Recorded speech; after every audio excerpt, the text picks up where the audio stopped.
Candid with candidate பகுதியில் சென்னை சோழிங்கநல்லூர் தொகுதி திமுக வேட்பாளர் அரவிந்த் ரமேஷிடம் நடத்திய நேர்காணலை தற்போது பார்க்கலாம். இந்த 5 ஆண்டுகள்ல இந்த தொகுதியினுடைய மிகப்பெரிய கோரிக்கை என்னவா இருந்தது? என்ன நிறைவேற்றி கொடுத்துருக்கீங்க?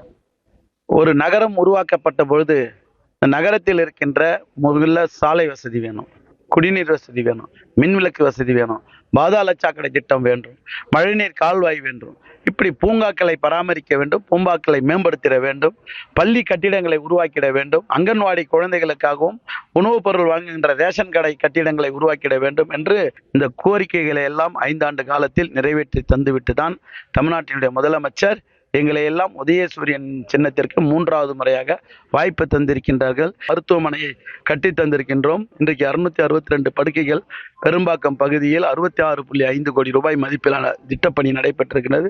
உலகத்தரம் வாய்ந்த இந்த விளையாட்டு நகரத்தை செம்மஞ்சேரியில் 112 ஏக்கரில் 301 கோடி ரூபாய் மதிப்பிலான திட்டப்பணிகள் நடைபெற்றுக் கொண்டிருக்கிறது. போல எண்ணற்ற திட்டங்களை நாம் நிறைவேற்றி தந்திருக்கின்றோம். மக்கள் எல்லாம் திராவிட முன்னேற்ற கழகத்தின் உதயசூரியனுக்கு வாக்களிக்க தயாராகிறார்கள்.